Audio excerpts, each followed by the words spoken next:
Why इस्लाम, इस्लाम ही क्यों। Start करते हैं बिलीफ इन गॉड में। सबसे पहले तो वो लोग हैं जो कहते हैं देयर इज नो गॉड, कोई गॉड ही नहीं है। तो ये क्या है, ये एक रॉन्ग व्यू है। इस्लाम क्यों, व्हाई इस्लाम। फर्स्ट रीजन, पहली वजह कि इस्लाम बताता है कि यूनिवर्स में हर जगह प्रूफ्स है, हर तरफ जहां आप देखो इस रोए जमीन पर, अपने जिस्म की तरफ, अपनी एक एक पार्ट्स ऑफ द बॉडी की तरफ, अपने सेल की तरफ, सेल के अंदर के डीएनए की तरफ, हर जगह पर प्रूफ्स है of the existence of God, कि गॉड मौजूद है, ऊपर वाला क्रिएटर मौजूद है, उसके बहुत सारे प्रूफ्स हर जगह मौजूद है।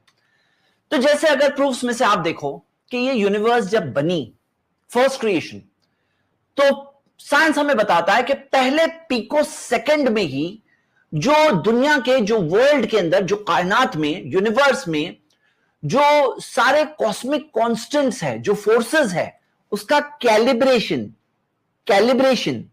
वो हो चुका था पहले पिको सेकंड में ही। पहला पिको सेकंड किसे कहते हैं, जो आप देख रहे हैं ना 0.00000000001 सेकंड, यानी 0.5 क्या होता है, आधे को 0.5 कहते हैं। ये क्या है, पिको सेकंड। पहले पिको सेकंड में ही ये सारी चीजों का कैलिब्रेशन हो चुका था। मैं आपको एक मिसाल से बताता हूं। देखिए ये माउस है, मैं इसे छोड़ रहा हूं। अब आपने देखा ये जिस तेजी से गिरा, जो तेजी से गिर रहा है, हां, आप ये देखिए ये जो स्पीड में आ रहा है, ये ग्रेविटी फोर्स है जो उसे खींच रही है, ग्रेविटेशनल फोर्स, इसका कैलिब्रेशन है। पूरी कायनात में ये ग्रेविटी का एक कैलिब्रेशन है और वो एक है पूरी कायनात में, ये कॉस्मिक कांस्टेंट है। उसी तरह strong nuclear force, weak nuclear force, electromagnetic force, ये चारों जो फर्स्ट 4 फंडामेंटल फोर्सेस है, और पूरे यूनिवर्स में मोर देन 200 ऐसे कॉस्मिक कांस्टेंट्स है। सवाल ये है कि ये सबका कैलिब्रेशन इतना परफेक्टली पहले पिको सेकंड में कैसे हो गया, कैसे हो गया? आप क्या कहोगे, इतना परफेक्ट एक्यूरेसी? आप इस बात से अंदाजा लगाइए कि जो इलेक्ट्रोमैग्नेटिक फोर्स है और ग्रेविटेशनल फोर्स है, उन दोनों का एक रेशियो है। रेशियो होता है ना, जैसे हम खाना खा रहे हैं, अब खाने में नमक का एक रेशियो होता है, कितना नमक डालना है, एक मिकदार होती है। चाय में शक्कर, कितनी शक्कर डालनी है। तो यहां पर इलेक्ट्रोमैग्नेटिक फोर्स और ग्रेविटेशनल फोर्स का भी एक रेशियो है, और वो रेशियो क्या है, आप देख रहे हैं 1 चांस, एक सही चांस 10⁻�36। नीचे जो देखिए नंबर लंबा सा दिखा हुआ दिख रहा है, 1 0 0 0 0 0 0 0 0 0 0 36 जीरोस है। वो 36 जीरोस यानी इतने सारे में से एक सही, इतने सारों में से एक सही। तो हम देखते हैं कि ये परफेक्ट कैलिब्रेशन कैसे हुआ, बाय चांस, खुद ब खुद ऐसे ही हो गया। भाई एक अगर कॉइन को टॉस करो, 2 में से एक सही चांस, तो कितनी बार आपको सही सही सही सही मिलेगा? अगर आप टॉस टॉइन करते जाओ, हेड टेल्स कितनी बार सही आएगा? आप खुद सोचो, इतने सारे चांसेस में से परफेक्ट सही चीज वही हुई, और जो इस कायनात के लिए जरूरी थी, और खुद ब खुद हो गई। You really believe that? क्या आप आंखों को बंद किए हुए हैं, या आप अपने अक्ल को इस्तेमाल नहीं कर रहे हैं? जरा सोचिए इस चीज के बारे में। डीएनए के अंदर millions of character of information है, इतनी सारी इंफॉर्मेशन है कि अगर एनसाइक्लोपीडिया में अगर टाइप करके लिखा जाए, एक बुक बनाई जाए एनसाइक्लोपीडिया टाइप की बुक, तो 102 वॉल्यूम भर जाएंगे। इतनी सारी इंफॉर्मेशन है और इंटेलिजेंट इंफॉर्मेशन है।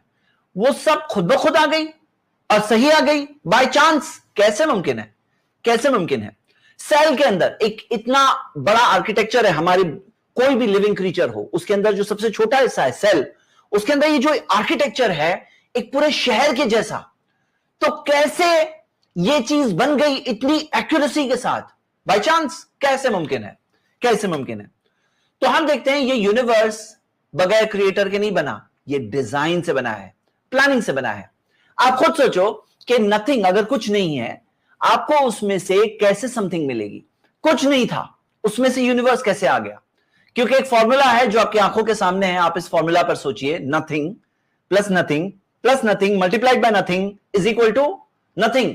यानी अगर आपके पास शून्य है, जीरो है, जीरो पे एक और जीरो मिला दो, और जीरो मिलाओ, जीरो से मल्टीप्लाई भी करो, जीरो जमा करते जाओ, plus plus plus zero zero करते जाओ, तो लास्ट में आपको क्या मिलने वाला है? आपको एक बहुत बड़ा जीरो ही मिलने वाला है। तो अगर यूनिवर्स में कुछ नहीं था, कुछ नहीं, तो आपको लास्ट में कुछ नहीं मिलने वाला है, आपको कुछ नहीं मिलने वाला है। तो हम देखते हैं कि क्या ऐसा मुमकिन है कि कोई चीज बगैर किसी बनाने वाले के बन जाए।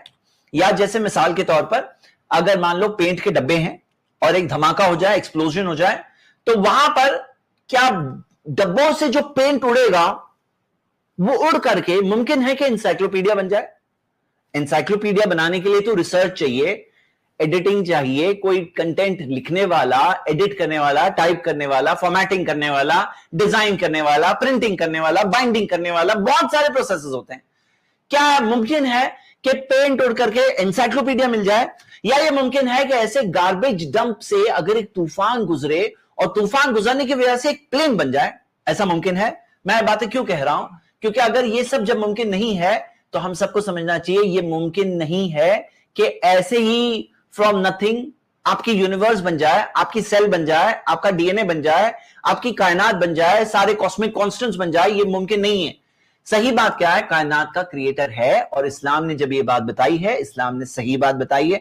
वाह इस्लाम? सबसे पहली रीजन क्योंकि इस्लाम ने गॉड के बारे में सबसे पहली सही बात ये बताई कि वो एग्जिस्ट करता है। कुल हुवल्लाहु अहद, कहो वो अल्लाह है, वो एक है, वो एक है, उसका वजूद है, उसका एग्जिस्टेंस है। हय्युल कय्यूम, वो जिंदा है, खुद से कायम है। तो हमें समझना चाहिए अ गॉड हु एग्जिस्ट, ये जरूरी है। क्योंकि अल्लाह ने कुरान में एक सवाल पूछा, अम खुलिकू मिन गैरि शैइन, क्या वो किसी बनाने वाले के बगैर ही बन गए? क्या बनाने वाले के बगैर ही बन गए? अम हुमुल खालिकून, या वो खुद अपने बनाने वाले? क्या उन्होंने खुद अपने आप को बनाया है? क्या तुम किसी बनाने वाले के बगैर बन गए या खुद अपने आप को बनाए हो? अम खलक़ुस समावाति वल अर्दा, क्या उन्होंने आसमान और जमीन को बनाया है? बल ला युक़िनून, नहीं, उनके पास कोई यकीन नहीं है। तो पॉसिबिलिटी तीन ही है, या तो मिन गैरि शैइन, बगैर किसी बनाने वाले के कायनात बन गई, अम हुमुल खालिकून, या कायनात ने खुद अपने आप को बना लिया। कायनात ने खुद अपने आप को बनाया, ये तो ऐसी बात है जैसे कि कोई मां अपने आप को जन्म दे दे। हाँ, ये तो ऐसी बात है कि कायनात ने खुद जब बनाया, यानी कि खुद पहले से थी इसलिए बनाया, और पहले से थी तो बनाने की क्या जरूरत थी, और पहले से थी तो क्या बनाने की जरूरत थी, और खुद कैसे कोई अपने आप को बना सकता है? क्या खुद आपकी अम्मी ने अपने आप को जन्म दिया? ऐसा मुमकिन है? तो पहला ऑप्शन के बगैर किसी बनाने वाले के बन गया, या खुद अपने आप को बनाया। अम खलक़ुस समावाति वल अर्दा, क्या तुमने आसमान और जमीन को बनाया है, यानी कि कोई क्रिएशन ने कोई बनी हुई चीज ने इस कायनात को बनाया है। अगर कोई बनी हुई चीज बनाता तो सवाल यह उठता कि उस बनी हुई चीज को किसने बनाया? यानी कि अगर जैसे बाज लोग कहते हैं ये यूनिवर्स जो है ना, इससे पहले एक यूनिवर्स था उसमें से आया, तो हम कहते हैं ठीक है, वो पिछले यूनिवर्स को किसने बनाया? फिर वो पिछले यूनिवर्स, मान लीजिए वो पिछला यूनिवर्स दूसरे थर्ड यूनिवर्स से आया। ओके, थर्ड को किसने बनाया? थर्ड कहां से आया? फोर्थ ने बनाया। फोर्थ को किसने बनाया? कहीं तो कहना पड़ेगा कि कोई अनक्रिएटेड था जिसकी कोई शुरुआत नहीं थी, उसी ने बनाया, और वो है फोर्थ ऑप्शन। और सही ऑप्शन क्या है? अनक्रिएटेड क्रिएटर ने बनाया है। तो ये हो गया फर्स्ट पॉइंट, वाई इस्लाम। इसके ऊपर बहुत सारे डिटेल डिस्कशंस है, वीडियोस है, मेरा खुद का प्रेजेंटेशन है जिसके अंदर मैंने बताया है कि यस अल्लाह है। इसके अंदर मैंने बताया, आप ये वीडियो देख सकते हैं। मुख्तसर में मैंने आज ये बात बताई है, फर्स्ट रीजन वाई इस्लाम।